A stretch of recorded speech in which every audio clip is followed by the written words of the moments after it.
In episode 1, we uncovered the first 12 laws from Robert Greene's The 48 Laws of Power. Laws about reputation, attention, silence, and positioning. Today, in episode 2, we move deeper into the world of psychological warfare. These are the laws that shape conversations, control emotions, and turn social interactions into chessboards. Laws 13 through 24 are where power stops being seen and starts being felt. Welcome back to the Sovereign Doctrine, the stronghold of men who forge their own destiny. Let's begin. Law 13. When asking for help, appeal to self-interest, never to gratitude or compassion. Most people believe that if they've helped someone in the past, they've earned future loyalty. But power doesn't run on emotion. It runs on incentives. If you want someone to act, don't remind them of what they owe you. Show them what they gain. People are naturally selfish. The faster you accept this, the more persuasive you become. Frame every request as a benefit to them, and you'll rarely be denied. Law 14. Pose as a friend, work as a spy. Gathering information is a superpower, but the moment you look like you're probing, people close up. That's why Greene teaches you to blend in, smile, nod, and listen more than you speak. Ask questions that seem casual, observe their reactions, disarm with warmth, and collect their secrets with silence. Knowledge builds leverage, and the ones who give you the most often never realize they did. Law 15. Crush your enemy totally. If you must fight, do not injure, destroy. An enemy left standing is an enemy planning. Half victories are dangerous. If you allow someone to save face after a loss, they may pretend to accept defeat while waiting for revenge. Alexander the Great learned this early. He never allowed conquered kings to remain as figureheads. When the conflict is real, don't just win, end it. Law 16. Use absence to increase respect and honor. Too much presence makes you common. Constant availability kills mystique. When you're always around, your value drops. Step back, vanish occasionally. Let them feel your absence. The strong man is not always the loudest in the room. He's often the one they notice isn't there. When you return, your presence will feel earned. Law 17. Keep others in suspended terror. Cultivate an air of unpredictability. Predictable people are easy to control. Unpredictability, on the other hand, creates tension. When others can't guess your next move, they overthink, hesitate, and lose confidence. Greene recommends subtle deviation, a break in your routine, a sudden silence, a surprising kindness. Keep people slightly off balance, and you keep them under control. Law 18. Do not build fortresses to protect yourself. Isolation is dangerous. Withdraw from people, and you lose your grip on the pulse of power.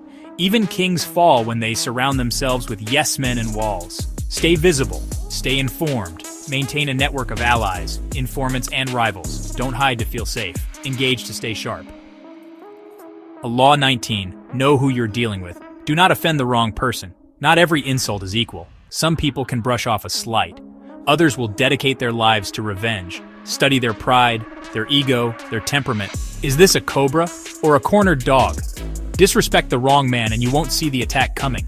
Wisdom is knowing which enemies to ignore and which ones require gloves. Law 20. Do not commit to anyone. Keep your independence. If you align too closely with one side, you become a tool. Limited, expected, easy to categorize. Instead, remain strategically neutral. Make both sides compete for your loyalty. Offer something to each, but never give all. The man who appears unpredictable holds more power than the man who always says yes. Law 21. Play a sucker to catch a sucker.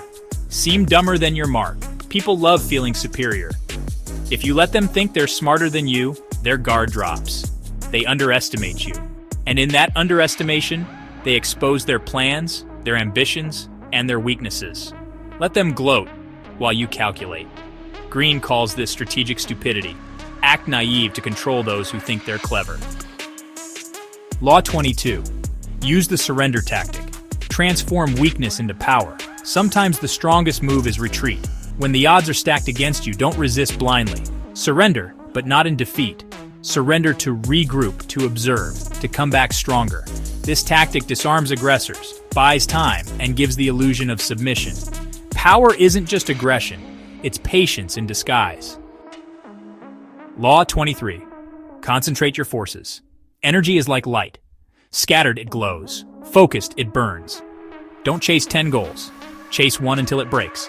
Pour everything into a single arena and dominate it. Whether it's a skill, a business, or a social circle, consolidate your power where it matters most. Diluted strength impresses no one. Focused strength bends reality. Law 24, play the perfect courtier. In every room of power, there are unspoken rules. It's not just about brilliance, it's about social fluency.